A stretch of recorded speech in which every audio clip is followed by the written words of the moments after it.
December 1944. Ravensbrook concentration camp. Block 14. A woman stands in line. Her head is shaved. Her legs are swollen. Gray hair grows back in patches. She weighs 60 pounds. The SS doctor points left. The gas chamber. She walks 3 steps, then stops, turns, runs. No one shoots.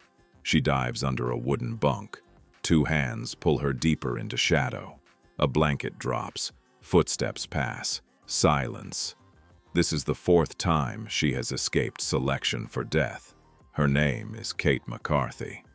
Before the war, she was Sister Marie Laurence, a Franciscan nun, a nurse. She had worked in hospitals for 27 years. She helped 120 Allied soldiers escape from Nazi-occupied France. The Gestapo arrested her in June 1941. She spent 13 months in solitary confinement. A military court sentenced her to death in June 1942. The sentence was commuted. She vanished into the night and fog system. Now she works 12 hours a day in the camp sewing factory. Her job is to make parachute harness belts for German paratroopers. She completes her quota every day. 20 belts, perfect stitching. The guards inspect them. They pass. But every 5th stitch is loose. Every 5th belt will fail under stress. How did a nurse from rural Ireland become a saboteur inside a death camp? The foundation. Kate McCarthy was born in Drimoleague, County Cork, Ireland in December 1895. She was the eldest of 9 children. Her uncle was a Catholic priest. In 1913, at age 18, she joined the Franciscan order in Calais, France. She took the religious name Marie Laurence. The Franciscans assigned her to Bethune, a small town in northern France, 15 kilometers from the Belgian border. The town had 1 civilian hospital, with 80 beds. She arrived in August 1914. 3 weeks later, the German army crossed the French border. The First World War began. For 4 years, she nursed wounded soldiers, British, French, Belgian, some German prisoners. She learned to work with incomplete supplies. She learned to triage without hesitation. She learned which men would live and which would not. She learned to keep working when the shells hit close enough to crack the windows. By 1918, she had nursed more than 2,000 men. She knew how soldiers thought. She knew their habits. She knew how they moved when they were afraid. She knew how they lied when they were in pain. The interlude. The war ended in November 1918. Sister Marie Laurence remained in Bethune. She worked at the same hospital. She treated civilians now. Tuberculosis, pneumonia, industrial accidents. She became head nurse in 1922. In 1925, the Franciscan order sent her to the United States. She worked in a hospital in New York for 3 years. She returned to Bethune in 1928. She resumed her position as head nurse. She stayed for 12 more years. By 1940, she had worked as a nurse for 27 years. She was 44 years old. She was over 6 feet tall. She spoke fluent French and English. She knew the layout of every street in Bethune. She knew every doctor, every priest, every shopkeeper. She knew which families had attics and which had cellars. The invasion. On May 10, 1940, German forces invaded France. Bethune lay directly in the path of Army Group A. The hospital filled within hours. Most patients were British Expeditionary Force soldiers, shrapnel wounds, burns, amputations. Sister Marie Laurence worked 18-hour shifts. She slept on the floor beside the operating room. She did not leave the hospital for 6 days. On May 21st, German tanks entered Bethune. The battle moved west. The British retreated toward Dunkirk. By May 27th, the evacuation began. Over 300,000 Allied soldiers escaped across the English Channel, but not everyone reached the coast. Stragglers remained, cut off, lost, wounded. They hid in barns, forests, abandoned houses. Some made it back to Bethune. They came to the hospital. Sister Marie Laurence treated them. She gave them food. She gave them civilian clothes. Then she sent them away. One man asked where to go. She did not know. Neither did he. He was captured 3 days later. The question. June 1940. France surrendered. The German army established occupation headquarters in Bethune. The hospital became a hybrid facility, half civilian, half military. German wounded received priority treatment. British soldiers still appeared, fewer now, more desperate. One man arrived in July with a bullet wound in his shoulder. Sister Marie Laurence removed the bullet. He asked if she knew anyone who could help him reach England. She hesitated. She thought of the man captured in May. She thought of the punishment for aiding enemy soldiers. She thought of her vows. She thought of the 2,000 men she had nursed in the First War. She said yes. The next day she visited Angèle Tardivaux. Tardivaux owned a café on Rue de Lille, 2 blocks from the hospital. Before the war, she had served coffee to British officers. Now she served German soldiers. But her kitchen had a back door, and her attic had space for 3 men. Sister Marie Laurence asked if Tardivaux would hide wounded soldiers. Tardivaux said yes. 2 days later, Sister Marie Laurence visited Sylvette Leleu. Leleu owned a garage on the edge of town. She repaired German military vehicles during the day. At night, she listened to BBC radio broadcasts. Sister Marie Laurence asked if Leleu knew anyone who could move men south toward unoccupied France. Leleu said she knew several truck drivers. The system began to take shape. The first success, August 1940. A British sergeant arrived at the hospital. He had been hiding in a forest for 9 weeks. He had dysentery and frostbitten feet. Sister Marie Laurence admitted him as a French civilian. She forged his papers. She listed his name as Jean Mercier. He recovered in 2 weeks. She moved him to Tardivaux's café.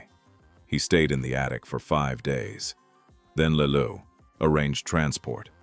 A truck driver named Claude Roussel hid the sergeant in a shipment of potatoes. The truck drove south to Paris. Another contact moved him to Marseille. From there, he crossed into Spain.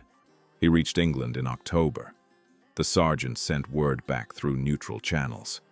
The message reached Bethune in November. Sister Marie Laurence now knew the system worked. By December 1940, she had moved 12 men through the network. By March 1941, the number reached 40. By May 70, the Gestapo began to notice the expansion. October 1940, Sister Marie Laurence received a visitor. His name was Boris Wilde. He was an anthropologist from Paris. He worked at the Musée de l'Homme, the Museum of Man. He was also a member of the French Resistance. Wilde had heard about the Bethune network. He proposed an alliance. The Musée de l'Homme group needed an escape route in the north. Sister Marie Laurence needed connections in Paris and beyond. They agreed to coordinate operations. The system became more complex. Sister Marie Laurence would not only evacuate soldiers, she would also gather intelligence. She would ask each British soldier about German positions, troop movements, equipment. She would write detailed reports. She would pass them to Leleu. Leleu would send them to Paris. Paris would transmit them to London. This required new skills. Sister Marie Laurence was a nurse. She was not a spy. She had to learn. The questions. November 1940. Sister Marie Laurence interviewed her first soldier for intelligence purposes. His name was Private William Foster. He had been captured near Calais in May. He escaped from a prisoner of war camp in September. She asked him about the camp. He gave vague answers. She asked about guard schedules. He said he did not remember. She asked about the number of prisoners. He said maybe 500. The report was useless. She tried again with the next soldier, Private John Hughes, captured June 1940. She asked specific questions. How many guards per shift? He said 10. What time did shifts change? He said midnight. What weapons did guards carry? He said rifles. She wrote it down. She sent it to Paris. Paris sent back a message. The information was too general. They needed details. Caliber of rifles, model numbers, location of ammunition storage. Sister Marie Laurence realized she did not know what questions to ask. The method. December 1940. Wilde sent her a list. 27 questions, organized by category. Troop strength, fortifications, supply lines, communication infrastructure. The list included sub-questions, examples, clarifications. Sister Marie Laurence memorized the list. She could not write it down. If the Gestapo searched her room, they would find it. She repeated the questions every night before sleep. She tested herself during her hospital shifts. After 2 weeks, she knew all 27 questions by heart. She interviewed the next soldier, Corporal Thomas Reed. She followed the list. She asked about the type of fortifications near his capture point. He described concrete bunkers. She asked about dimensions. He estimated 3 meters high, 5 meters wide. She asked about gun emplacements. He said he saw 2 machine gun nests. She asked about fields of fire. He described the angles. The report filled 3 pages. Paris confirmed it was useful, but the process was slow. Each interview took 2 hours. She had to conduct them in private. She had to avoid suspicion. She could only interview soldiers who were lucid and cooperative. Many men were too traumatized to remember details. Others refused to talk. They feared she was a German agent. The trust problem, January 1941. A soldier arrived at the hospital. He claimed to be a British lieutenant. He spoke fluent English. He knew military protocol, but something felt wrong. Sister Marie Laurence asked him about his regiment. He answered correctly. She asked about his commanding officer. He gave a name. She asked about his training location. He said Aldershot. She asked what he ate for breakfast at Aldershot. He hesitated. He said porridge. She asked what else. He said toast. She asked what kind of tea. He said Earl Grey. British soldiers at Aldershot drank standard issue tea. It was not Earl Grey. It was a cheap blend. They called it gunfire tea. Every soldier knew this. She told him to leave. He argued. She called for hospital security. He left quickly. The Gestapo arrived 30 minutes later. The man had been an informant. They arrested 2 nurses and 1 doctor. They questioned them for 6 hours. They found nothing. They released them with a warning. Sister Marie Laurence realized the Gestapo was testing the hospital. They knew something was happening. They did not know what. They were probing. The new rules, February 1941. Sister Marie Laurence met with Tardivaux and Leleu. They created new protocols. No soldier would be accepted without verification. Verification required 2 independent confirmations. First, a personal detail that only a real British soldier would know. Second, a physical inspection for German identification marks. Sister Marie Laurence developed a test. She asked each man to describe a specific British custom, not something famous, something mundane. The way tea was made, the slang for certain foods, the layout of a barracks, the sequence of morning roll call. German infiltrators studied British culture, but they studied the obvious things. They did not know the small details, the details that soldiers never thought to mention. The test worked. In March, she identified another infiltrator. In April, 2 more. Each time she ordered them to leave before they could gather information. But each time the Gestapo came closer. The physical toll. April 1941. Sister Marie Laurence was working 20-hour days. Hospital shifts, interviews, forging documents, coordinating with Tardivaux and Leleu, writing intelligence reports. She lost 12 pounds in 3 months. Her hands shook when she wrote. She had chronic headaches. She slept 4 hours per night, sometimes less. Tardivaux noticed. She told Sister Marie Laurence to rest. Sister Marie Laurence refused. There were too many soldiers, too many men depending on the system. If she stopped, men would die. Leleu noticed. She offered to take over some of the intelligence work. Sister Marie Laurence refused. She was the only one who could interview the soldiers in the hospital. The Gestapo watched Tardivaux and Leleu. They did not watch a nun. The near Miss May, 1941.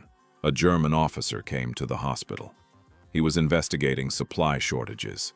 Someone had been stealing medical supplies, bandages, antiseptic, morphine. Sister Marie Laurence had been taking them. She used them to treat soldiers in hiding. She had taken enough for 30 men over 6 months. The officer interviewed the staff. He checked inventory records. He found discrepancies. He asked Sister Marie Laurence to explain. She said the records were incorrect. She said she had used the supplies for emergency cases. She showed him patient files. The files were real, but she had backdated some entries. She had inflated the amounts used. The officer studied the files for 2 hours. He found nothing conclusive. He issued a warning. He said future discrepancies would result in arrest. Sister Marie Laurence realized she could not continue at this pace. She was making mistakes, small ones, but mistakes nonetheless.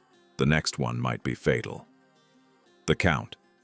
By June 1941, the network had moved 120 soldiers out of occupied France. 43 had provided actionable intelligence. The intelligence included details on German fortifications, troop movements, supply depots, and communication networks. London confirmed that several reports had led to successful RAF bombing raids. Sister Marie Laurence kept a mental count. She did not write it down. She never wrote anything down that could incriminate others. But she remembered every name, every face, every story. She also remembered the cost. 3 safe houses had been compromised. 7 resistance members had been arrested. 2 had been executed. The Gestapo was closing in. On June 17, 1941, she moved her 120th soldier. His name was Albert Cook. He was a private from Yorkshire. He had hidden in a coal shed for 8 months. The next day, the system collapsed. The trap. June 18, 1941. Morning. Sister Marie Laurence was working in the hospital ward. A male nurse ran toward her. His name was Philippe Masson. He was breathing hard. He said there was a man in the waiting room. The man claimed to be British. He wanted to get on the escape line, but his accent was wrong. It sounded Canadian, or maybe German. Sister Marie Laurence walked to the waiting room. The man was sitting in the corner. He was young, maybe 25. He wore French civilian clothes. His shoes were too clean. His hands had no calluses. She approached him. She asked his name. He said James Thompson. She asked his regiment. He said Royal Engineers. She asked where he was trained. He said London. She asked what he ate for breakfast at his barracks. He hesitated. He said eggs and bacon. She asked what kind of tea. He said English breakfast. Wrong answer. British Army barracks did not serve English breakfast tea. They served standard issue blend. She told him he was lying. She said he was not British. She said he was a spy. Her voice was loud. Other patients turned to look. The man stood up. He said he was Canadian. He said that was why his accent sounded different. He tried to explain. She ordered him to leave. She pointed at the door. She did not lower her voice. He left. 3 minutes later, the Gestapo arrived. They arrested 4 men in dark coats. One of them was the man who called himself James Thompson. He was smiling now. He pointed at Sister Marie Laurence. The lead Gestapo officer spoke in German, then in French. He said Sister Marie Laurence was under arrest.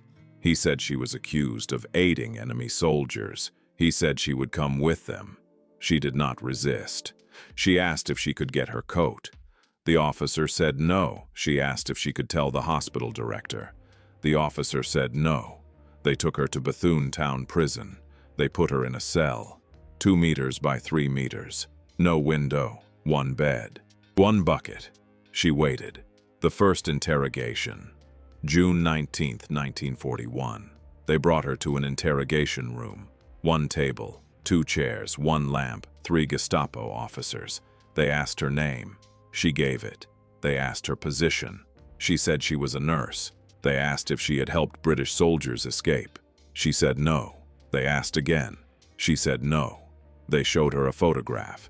It was Albert Cook, the private from Yorkshire, the man she had helped 6 days earlier. They asked if she knew him. She said no. They showed her another photograph. It was Corporal Thomas Reed. She had moved him in December. They asked if she knew him. She said no. They showed her a list. 37 names. All soldiers she had helped. They asked her to confirm. She said she did not recognize any of them. The interrogation lasted 5 hours. Her throat was dry. Her hands were numb. Her back ached from sitting. But she did not change her answers. The courier. The Gestapo had not found Sister Marie Laurence by chance. They had captured a courier in Paris. His name was Jean Roussel. He worked for the Musée de l'Homme network. He carried messages between Paris and Bethune.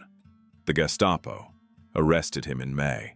They interrogated him for 3 weeks. They beat him. They threatened his family. He broke. He gave them names: Tardivaux, Leleu, Sister Marie Laurence. He gave them locations: the cafe, the garage, the hospital. He gave them dates and details. The Gestapo spent 2 weeks verifying his information. They watched the hospital. They watched the cafe. They watched the garage. They sent in the infiltrator. When Sister Marie Laurence confronted him, they had their confirmation.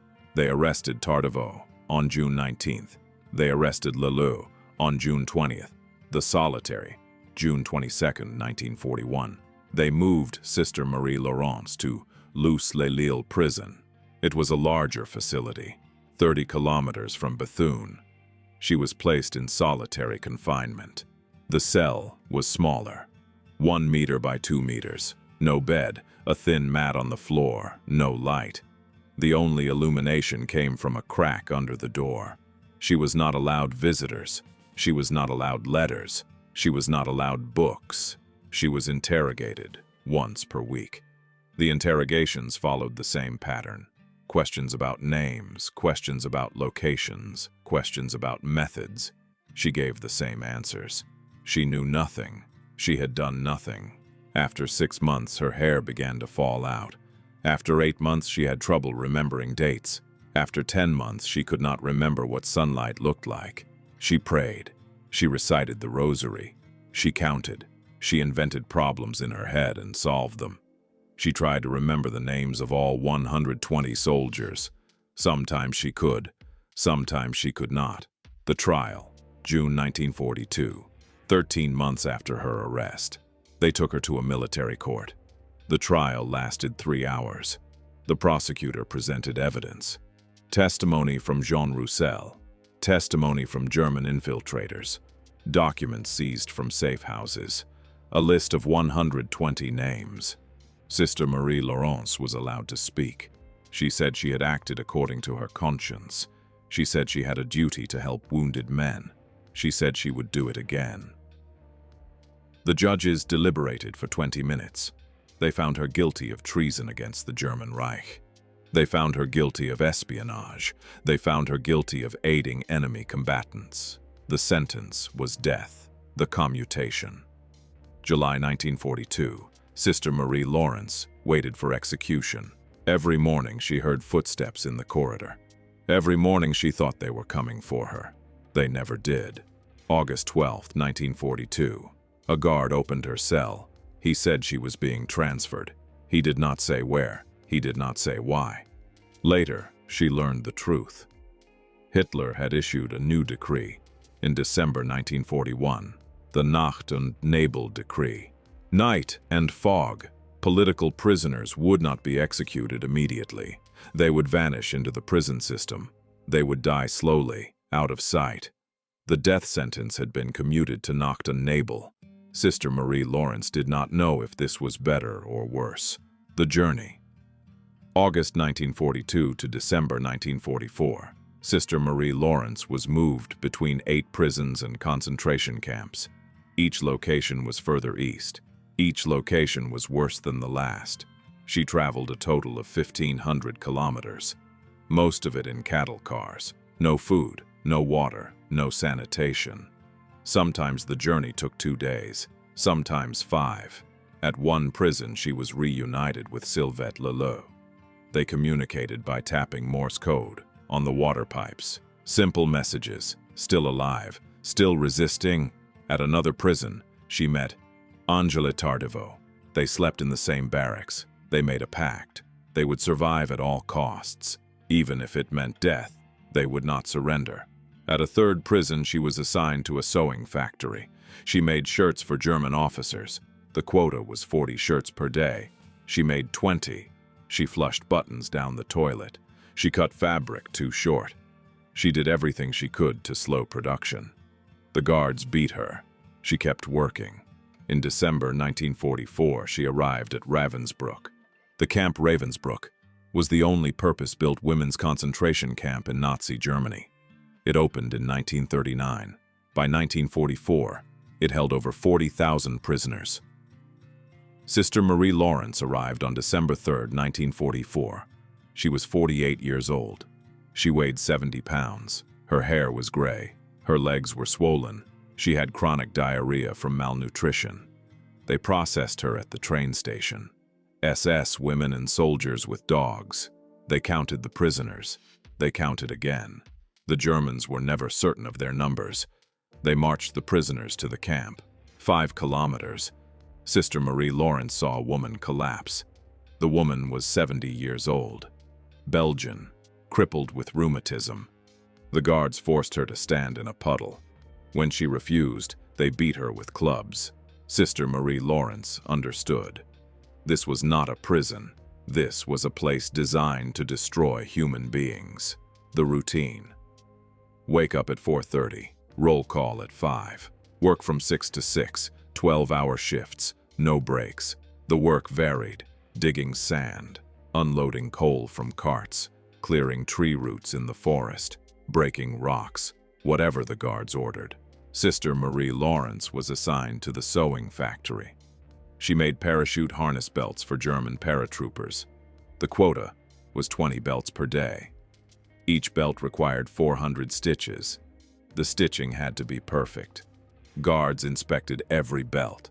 If the stitching was uneven, the prisoner was beaten. Sister Marie Laurence had been a nurse for 31 years. She had steady hands. She had excellent manual dexterity. She could sew a perfect stitch, even when her hands were shaking from hunger. She met her quota every day, but every 5th stitch was loose. Not visibly loose, just loose enough.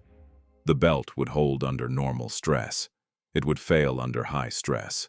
A paratrooper jumping from an aircraft. The harness would tear. The parachute would separate. The paratrooper would fall. The guards never noticed. The reunion, January 1945. Sister Marie Laurence found Lelot and Tardivaux in Block 14. They slept head to toe in the same bunk. 3 women, 1 bunk designed for 1 person. They whispered at night. They shared what little food they could steal. They encouraged each other when hope failed. Lelot told her about the gas chamber. It had been built in 1944. About 5,000 women had been killed there. Selections happened every week.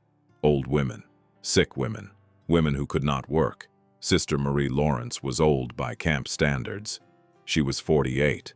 Her hair was gray. Her legs were swollen. She fit the profile. Tardivaux told her how to avoid selection. Stay in the middle of the line, never at the front, never at the back. Keep your head up. Walk straight. Do not limp. Do not cough. Show no weakness. Sister Marie Laurence memorized the rules. The first selection, February 1945. The guards ordered all prisoners to the parade ground. An SS doctor stood at the front. His name was probably Adolf Winkelmann. He was known as the Huntsman. The prisoners walked past him one by one. He looked at each woman for 3 seconds. Then he pointed. Right or left? Right meant you returned to the barracks. Left meant the gas chamber. Sister Marie Laurence walked forward. Her legs were swollen. Her hair was gray. She was exactly the type of prisoner the huntsman selected. He looked at her. He pointed left. She walked 3 steps. Then she stopped, turned, ran. She heard shouting. She did not look back. She reached the barracks. She dove under a bunk. 2 hands pulled her deeper. A blanket dropped over her. Footsteps passed. Voices shouted. Doors slammed. Silence. She stayed under the bunk for 6 hours. When she emerged, the selection was over. 50 women had been sent to the gas chamber. She was not one of them. The system sister Marie Laurence realized she needed a strategy. She could not run every time. The guards would notice. She needed a better method. She studied the selection process. She watched 3 more selections. She noticed patterns. The huntsman always started at the front of the line. By the time he reached the middle, he was tired. His decisions became faster, less careful. He pointed left more often. The guards counted prisoners before and after selection, but they did not count during. If a prisoner slipped away during the chaos, there was a chance they would not be missed. The barracks had multiple exits, windows, back doors. If a prisoner knew the layout, they could hide in a different block. Sister Marie Laurence had been a nurse for 31 years. She had managed hospital logistics. She had coordinated staff schedules. She had tracked patient movements. She understood systems. She created a plan. The typhus, March 1945. Sister Marie Laurence contracted typhus, fever, chills, delirium. She could not walk. Leleu and Tardivaux carried her to the infirmary on a toilet door. It was the only flat surface they could find. The infirmary was a death sentence. Prisoners who were too sick to work were euthanized with white powder mixed into their food. Sister Marie Laurence knew this, but she had no choice. The fever was killing her. She stayed in the infirmary for 8 days. She refused to eat the food. Leleu and Tardivaux smuggled bread to her. Small pieces, enough to keep her alive. On the 9th day, she could walk. Barely. She discharged herself. She returned to the barracks. Leleu and Tardivaux were gone. They had been transferred to Mauthausen concentration camp, another death camp, in Austria. Sister Marie Laurence was alone. The second selection, April 1945. Another selection. Sister Marie Laurence positioned herself in the middle of the line. She walked straight. She kept her head up. She did not limp. The huntsman pointed right. She returned to the barracks. The third selection, April 10th, 1945. Another selection. This time the huntsman pointed left. Sister Marie Laurence ran. She hid in Block 7. She stayed under a bunk for 4 hours. When she emerged, the guards were gone. The fourth selection, April 15th, 1945. The final selection. The huntsman pointed left again. Sister Marie Laurence ran. But this time, a guard saw her. He shouted. She kept running. She reached Block 9. She climbed through a window. Other prisoners pulled her inside. They hid her in a storage closet. The guard searched for 10 minutes. He did not find her. He gave up. Sister Marie Laurence had survived 4 selections for the gas chamber. She had used the same system she had used in Bethune. Know the layout, know the patterns, adapt faster than the enemy. The liberation.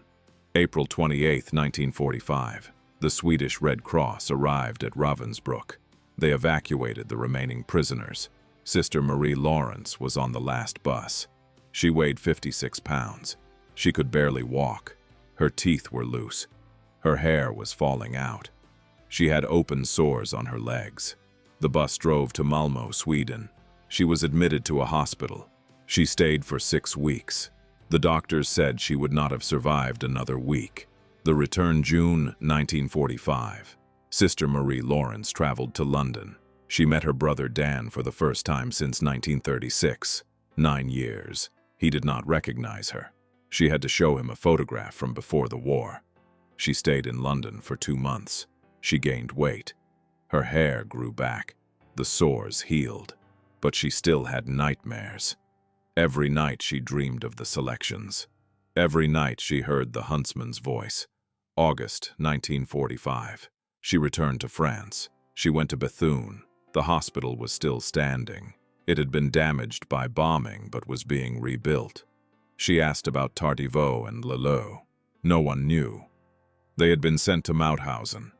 The camp had been liberated in May, but no one had heard from them. She waited. The news, September 1945. A letter arrived. It was from Leleu. She had survived Mauthausen. She was in a hospital in Vienna. She was alive. October 1945. Another letter. This one from Tardivaux. She had also survived. She was recovering in Paris. All 3 women had survived, but others had not. Jean Roussel, the courier who betrayed them, was executed by the resistance in August 1944. Boris Wilde, the Musée de l'Homme organizer, was executed by the Gestapo in February 1942. 7 other members of the Bethune network were killed in camps. Sister Marie Laurence attended their memorial services. She did not speak. She stood in the back. She counted the names. The honors, November 1946.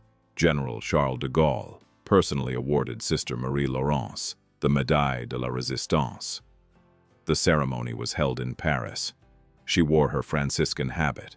She did not smile. The British government awarded her the King's Medal for Courage in the cause of freedom. Winston Churchill signed the commendation. It cited her role in saving 120 Allied soldiers and providing critical intelligence. The French government awarded her the Croix de Guerre.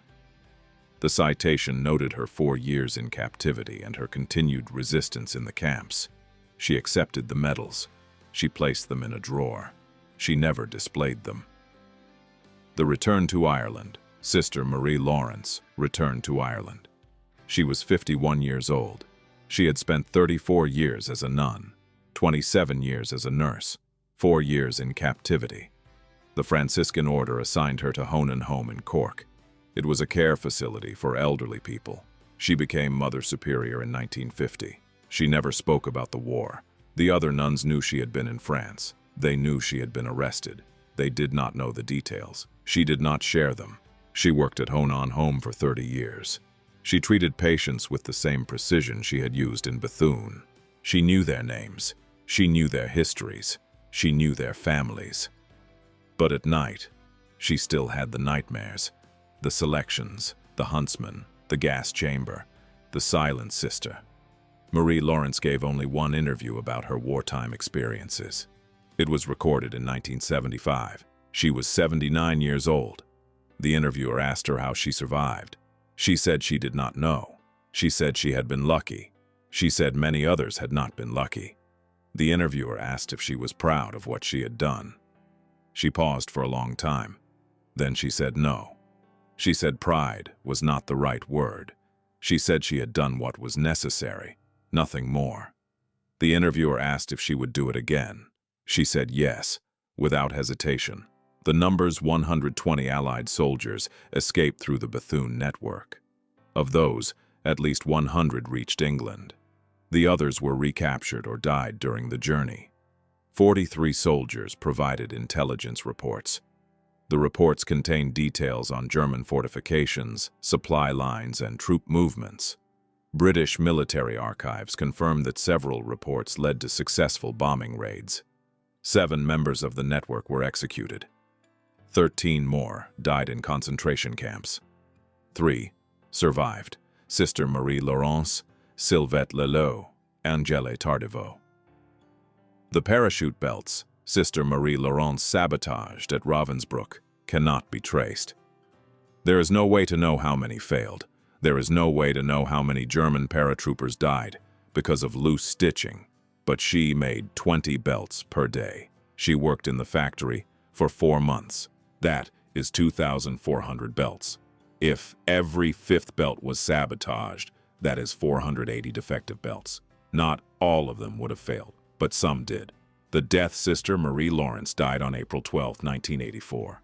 She was 88 years old. She died in her sleep at Honan Home. She was buried in St. Finbarr's Cemetery in Cork. The funeral was small. 30 people attended. Most of them did not know what she had done during the war. In 2014, a plaque was unveiled at the Irish College in Paris. Her name was added to the list of Irish people who served in the French resistance. In 2024, the town of Bethune erected a memorial lectern in the North Cemetery. It includes her photograph and a summary of her wartime service. The hospital where she worked still stands. It is now a modern medical center. There is no marker indicating what happened there between 1940 and 1941. The question, Was Sister Marie Laurence a hero? The answer depends on how you measure. She saved 120 men, but 7 members of her network died. 13 more died in camps. If you weigh lives saved against lives lost, the mathematics are uncomfortable. She provided intelligence that helped the Allied war effort, but the intelligence came from wounded soldiers who trusted her. Some of those soldiers were recaptured because of security failures. Is it heroism if some of the people you try to save end up dead? She sabotaged equipment in Ravensbrook. But sabotage meant slower production. Slower production meant longer work shifts. Longer shifts meant more prisoners collapsed from exhaustion. More prisoners died. She knew this. She did it anyway. She survived 4 selections for the gas chamber, but survival meant other prisoners took her place. 50 women died in each selection. If she had not run, would one of them have been spared? She never answered this question. Neither can we. The legacy. In 1985, 1 year after Sister Marie Laurence died, a man named David Foster visited Cork. He was 68 years old. He had served in the British Army during World War II. He had been captured near Calais in 1940. He escaped from a prisoner of war camp in early 1941. He made his way to Bethune. A nun helped him. He never learned her name. He reached England in March 1941. He fought for the rest of the war. He survived. He got married. He had 3 children, 7 grandchildren. He spent 40 years trying to find the nun who saved him. He finally learned her name in 1984. He learned she had just died. He visited her grave. He placed flowers. He stood for a long time. Then he left. If you calculate the impact of Sister Marie Laurence's actions, you cannot stop at 120 men. You have to count their children, their grandchildren, their great-grandchildren. The number becomes impossible to measure. But you also have to count the 7 who died, the 13 who died in camps, their children who were never born, their grandchildren who never existed. That number is also impossible to measure. The archaeological frame, October 2023. Researchers at the Ravensbrook Memorial Museum discovered a collection of parachute harness belts in storage. The belts had been seized by Soviet forces in 1945. They had been stored in a warehouse for 78 years. A textile expert examined the belts. She noticed something unusual. Every 5th belt had loose stitching. The stitching was not random. It followed a pattern. Someone had done this deliberately. The museum began investigating. They cross-referenced prisoner work assignments. They found records of women assigned to the sewing factory. One name appeared: Kate McCarthy, Sister Marie Laurence. The belts are now on display at the museum. A small placard explains their significance. It does not say how many German paratroopers died because of them. No one knows, but the belts are there. Physical evidence. A nurse from rural Ireland used her skills to sabotage equipment inside a death camp. She survived. She never spoke about it. The question remains: who won? The woman who saved 120 men but lost 7. The woman who survived the gas chamber 4 times but could not save the others. The woman who sabotaged belts but never knew if they failed. The answer is buried in St. Finbarr's Cemetery in Cork. It is displayed in a museum in Germany. It is written in archives in London and Paris. It is carried in the genes of people who do not know they exist because of her. The answer is there. But it is not simple. It never was. In 2023, textile experts found those sabotaged parachute belts in a Soviet warehouse. They had been there for 78 years. The museum displayed them with a small placard, Sister Marie Laurence's name. No mention of how many German paratroopers fell because of loose stitching. No one counted. The question stays unanswered. Was saving 120 men worth losing 7 in her network? Was sabotage heroism if it meant longer shifts for dying prisoners? If you have an answer, leave it below. If you served or your father served, tell us. Stories like this disappear when we stop talking about them. Next week, another forgotten name. Another impossible choice. Subscribe if you want to hear it.